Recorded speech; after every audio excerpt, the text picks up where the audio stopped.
ધોરણ 10માં standard maths છે એના માટે કઈ રીતે પ્લાનિંગ કરાય તેની જોઈશું. એ તમને એટલું સહેલું લાગશે તો બેઝિક કેવું લાગશે? તો કહે છે કે સફળતાનું પહેલું પગથિયું એ પ્લાનિંગ છે. તો આપણે પ્લાનિંગ તરફ જઈએ. તો સૌ પ્રથમ અત્યારે જે ગુજરાત બોર્ડની પરીક્ષા લેવાની છે એમાં ગણિત જે સબ્જેક્ટ છે એના પેપરની વિભાગવાર માહિતી તમને આપવામાં આવે છે. અને વિભાગવાર માહિતી માટે સૌ પ્રથમ આપણે જોઈશું તો 4 વિભાગ છે, ABCD, જેમાં વિભાગ એમાં 24 પ્રશ્નો આવે છે. એ 24 SQ તરીકે ઓળખાય છે અને 24 ફરજિયાત હોય છે અને તેના માર્ક 24 હોય છે. ત્યાર પછી વિભાગ બી આવે છે જે 13માંથી 9 ગણવાના હોય છે. એટલે તમને કદાચ 4 ન આવડે તો પણ તમારા પૂરેપૂરા માર્ક આવી શકે એમ છે. અને એના 18 માર્ક છે, 9 દુ 18, પરંતુ 13 દુ 26 એમ આપણે ગણી શકીએ, જે પ્રશ્નપત્રમાં હાજર જ હશે. ત્યાર પછી વિભાગ સી આવે છે જેમાં 9માંથી 6 ગણવાના હોય છે. એટલે 3 ન આવડે તો પણ તમારા પૂરેપૂરા માર્ક આવી શકે એમ છે. અને 6 તરી 18 અને 9 તરી 27 એમ માર્ક થાય છે. છેલ્લો વિભાગ ડી, જેમાં 8માંથી 5 ગણવાના હોય છે. દરેકના 4 ગુણ છે. 3 પ્રશ્નો ન આવડે તો પણ તમારા પૂરેપૂરા માર્ક આવશે. અને 8માંથી 5 એટલે 8 ચોક 32 અને 5 ચોક 20. આમ કુલ 80 માર્ક જે આપણે પેપર એટેન્ડ કરવાનું છે અને એમાંથી જ આપણે માર્ક લાવવાના છે. અને વિકલ્પ સાથે 109 માર્ક છે. મોટા ભાગના વિદ્યાર્થીઓને આજનું પ્લાનિંગ સમજ્યા પછી 109 માર્કનું જ લખી આવવાનો ઉત્સાહ જાગૃત થઈ જશે. એક બીજી વાત કહી દઉં કે આ વિડીયો સાંભળ્યા પછી ઘણા બેઝિક લીધેલા વિદ્યાર્થીઓને અફસોસ થશે જ કે અમે ખોટું બેઝિક લીધું. તો ચિંતા કરતા નહીં.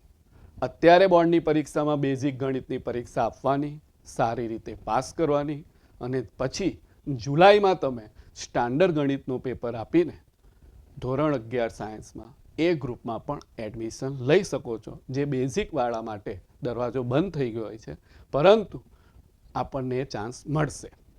તો હવે હું તમને સ્ટાન્ડર્ડ ગણિતની તૈયારી કઈ રીતે કરવી એનું એક જોરદાર પ્લાનિંગ બતાવીશ, જેથી તમને ખૂબ જ મજા આવશે.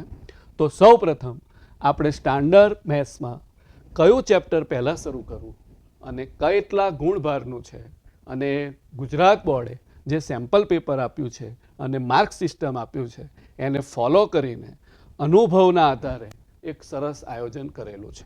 તો શક્ય હોય તો નોટ પેન લઈને બેસો તો તમને ખૂબ જ ફાયદો થશે. સૌ પ્રથમ જ્યારે તમે તૈયારી કરવા બેસો ત્યારે તમારે પહેલા ચેપ્ટર તરીકે 14મું ચેપ્ટર લેવાનું, સંભાવના ચેપ્ટર જેનું નામ છે, જેમાં ફક્ત અને ફક્ત 34 દાખલા. એટલું સહેલું ચેપ્ટર છે આ, એટલું સહેલું ચેપ્ટર છે જેમાં ફક્ત 34 દાખલા છે. જેમાં 1 ગુણનો 1 દાખલો જે SQ તરીકે પૂછાશે, 2 ગુણના 2 દાખલા પૂછાશે અને 3 ગુણનો દાખલો પૂછાશે. એક તમને માહિતી આપી દઉં વચ્ચે, આપણે વિભાગ એમાં 24 પ્રશ્નો કુલ આપણે એટેન્ડ કરવાના હોય છે. અમે અહીંયા આગળ જે ક્રમાંક રજૂ કર્યો છે એ ક્રમમાં જ પ્રશ્નપત્ર નથી પૂછાય, પરંતુ મેં આ ચેપ્ટર સોલ્વ કર્યો હોય તો હું પ્રશ્નપત્રમાં 1 SQ સોલ્વ કરી શકીશ, 2 ગુણના સોલ્વ કરી શકીશ અને 3 ગુણનો સોલ્વ કરી શકીશ. એ સમજવાનું છે. આ સાથે તમારા કુલ 34 જ દાખલા ગણવાથી 8 માર્ક આવી જશે. ત્યાર પછી બીજા નંબરે તમારે આંકડાશાસ્ત્ર તૈયાર કરવાનું, જેમાં ફક્ત અને ફક્ત 30 જ દાખલા છે, 30, જેમાં 2 SQ પૂછાશે, 2 ગુણના 2 દાખલા પૂછાશે અને 4 ગુણનો 1 દાખલો પૂછાશે. ટોટલ 10 માર્ક છે. આ 2 ચેપ્ટર મળીને આપણે 18 માર્કમાં પહોંચી ગયા છીએ. તો ફક્ત 64 દાખલા સ્ટાન્ડર્ડ મેથ્સમાં તૈયાર કરવાથી 18 માર્ક રોકડા થઈ ગયા. હવે આપણે ત્રીજા નંબરે બહુપદીઓ ચેપ્ટર સિલેક્ટ કર્યું છે, કારણ કે તેમાં ફક્ત 17 જ દાખલા છે, 17 જ દાખલા છે. અને તે આપણને 3 SQમાં મદદરૂપ થશે અને 3 માર્કના 2 દાખલા, એટલે ટોટલ થશે 9 માર્ક. સ્ટાન્ડર્ડ મેથ્સનો વિદ્યાર્થી આખા વર્ષમાં ફક્ત આ 3 ચેપ્ટર અને 81 જ દાખલા ગણે તો પણ પાસ થઈ ગયા. કારણ કે 80 માંથી 26 માર્કે પાસ થાય છે, તો 81 દાખલા 14 માંથી ફક્ત 3 ચેપ્ટર કરવાથી તે પાસ થઈ જાય. હવે તમે કહો, કોઈ આપણને એમ કે ગણિત અઘરું છે, તો તમને કેવું લાગશે? બહુ સહેલું છે ગણિત. ગણિત એ સૌથી વધુ ઉપયોગી અને બહુ જ સહેલું છે, બહુ જ સહેલું છે. ચોથા નંબરે જો તમે પ્રકરણ 10 એટલે કે વર્તુળ લેશો તો તેમાં ફક્ત 22 દાખલા અને 2 જ પ્રમેય છે. એ 22 દાખલા અને 2 પ્રમેય ગણીએ તો આપણને એક એસક્યુ મળશે, એક 2 માર્કનો દાખલો મળી શકે છે અને 2 3 માર્કના દાખલા મળી શકે છે. એટલે આપણા 9 માર્ક આવી જાય. ટોટલ 80 માંથી આપણે 36 માર્ક પહોંચી જઈએ. દાખલા કેટલા ગણ્યા આપણે? ફક્ત 103 અને 2 પ્રમેય. 5મા નંબરે આપણે વર્તુળ સંબંધી ક્ષેત્રફળ રાખીએ, જેમાં ફક્ત 16 દાખલા છે. 16 દાખલા. એક એસક્યુ પૂછાય છે અને એક 3 માર્કનો દાખલો. એટલે સ્ટાન્ડર્ડ મેથ્સ વાળાને 5 ચેપ્ટર કરવાથી 40 માર્ક એટલે કે 50% માર્ક તો આવી ગયા. કેટલા ચેપ્ટર? ફક્ત 5 ચેપ્ટર અને 119 દાખલા વત્તા 2 પ્રમેય. જો તમને સ્ટ્રેસ એકદમ ધીરે ધીરે ઓછો થતો જશે, ખૂબ આશ્ચર્ય થશે. છઠ્ઠા ચેપ્ટર તરીકે આપણે પ્રકરણ 1 વાસ્તવિક સંખ્યાઓ લઈએ તો એમાં ફક્ત નાના પાછા ઘણામાં નંબર ઓફ દાખલાની સંખ્યા વધુ છે, પણ પ્રમાણ ખૂબ નાના દાખલા છે. આ એકદમ નાના દાખલા છે, જેમાં 2 એસક્યુ અને એક 2 માર્કનો દાખલો થશે, એટલે 44 માર્ક. અહીંનું કાઉન્ટડાઉન જેટલું વધતું જાય છે એટલો તમારો ઉત્સાહ વધતો જ જશે. 7મા ચેપ્ટર તરીકે પ્રકરણ 3 દ્વિચલ સુરેખ સમીકરણ તમે તૈયાર કરશો તો તેમાં 51 દાખલા છે, જેમાંથી 2 એસક્યુ પૂછાઈ શકે છે, એક 2 માર્કનો દાખલો અને 2 4 માર્કના દાખલા પૂછાય છે. અહીં તમને અહીંયા આગળ અમે એક અલગ કલરથી આ જે તમને નોટ આઉટ કરી આપ્યું છે, તો એનો મતલબ એ છે કે સી વિભાગમાં આપણે જોયું હતું કે 9 માંથી 6 ગણવાના છે, તો ફક્ત આપણે 5 ચેપ્ટર કરીએ તો સી વિભાગ આપણો પૂરો થઈ જાય છે. એ એમ દર્શાવે છે. છઠ્ઠા ચેપ્ટર ત્રિકોણને આપણે 8મા નંબરે રાખ્યું છે, જેમાં 50 દાખલા છે, પણ સૂત્ર એકનું એક જ છે અને એક જ પ્રમેય છે. તો તમે એમાંથી એક એસક્યુ સોલ્વ કરી શકશો અને 2 માર્કના 4 માર્કના 2 દાખલા આપણા અહીં પૂરા થશે. એટલે વિભાગ ડીમાં જે 8 માંથી 5 કરવાના છે તે આપણે અહીં આગળ પૂરું કરી શકીશું. આ ક્રમમાં લીધો તો હવે આપણે 9મા પ્રકરણ તરીકે 8મું ચેપ્ટર એટલે કે ત્રિકોણમિતિ લીધું છે, જેમાં થોડાક દાખલા કદ મોટા છે, બાકી બધા એકદમ નાના છે, જેમાંથી આપણને 3 એસક્યુ મળશે અને 2 માર્કના 2 દાખલા મળશે અને આપણું ટોટલ વધી જશે 72 પર. 72 પર અત્યાર સુધી પહોંચી ગયા. તમને આશ્ચર્ય થતું હશે કે જે ચેપ્ટર અમે અઘરા ગણતા હતા એ એક પણ નથી કર્યા આપણે, તો પણ આપણે 80 માંથી 72 પર પહોંચી ગયા. એટલે કે 100 માંથી 90%, 90 માર્ક પર આપણે પહોંચી ગયા છીએ.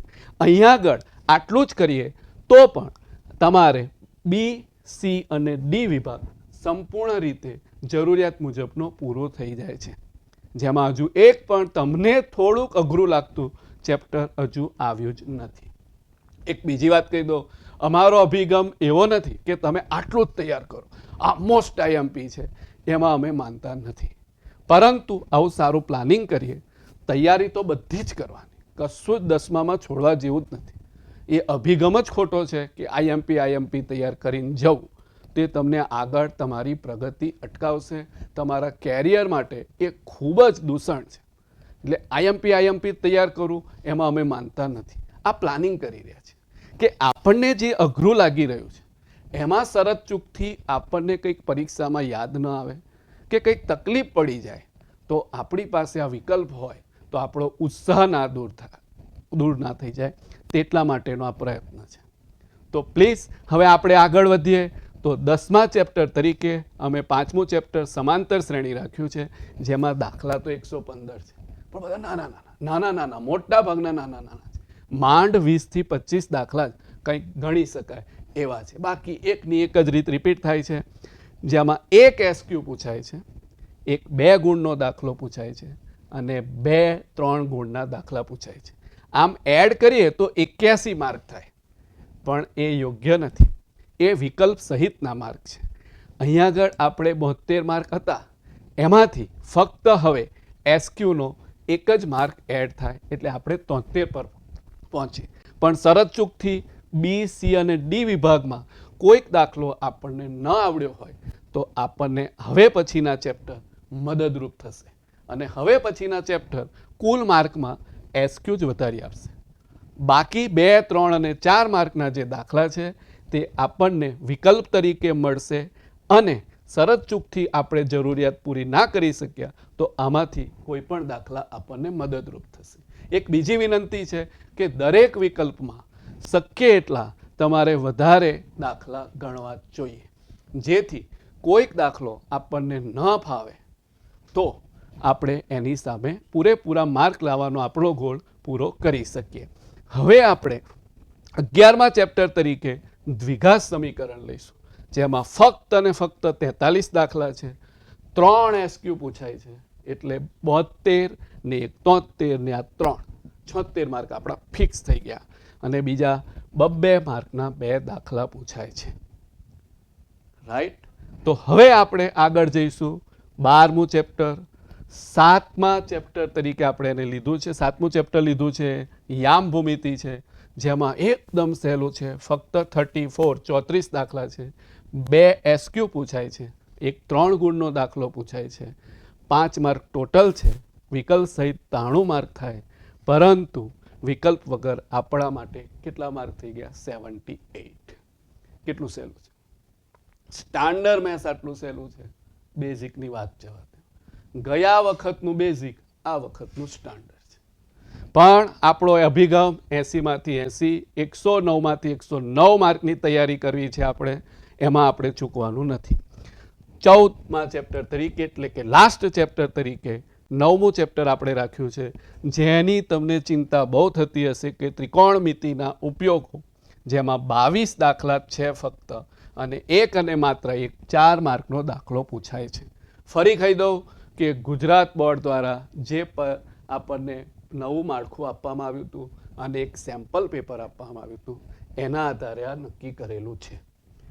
બહુ તો જોર મારે તો કદાચ 2-4% જ આમાં ફેરફાર થઈ શકે, બાકી કોઈ મેજર ચેન્જ આવશે નહીં. તો આ તમે જોયા પછી તમને 100% સ્ટાન્ડર્ડ મેથ્સનું સ્ટ્રેસ ઉતરી ગયો હશે અને તમારી માન્યતા સાવ બદલાઈ ગઈ હશે કે ગણિત તો કેટલું સહેલું છે. ઠીક. જય સ્વામિનારાયણ.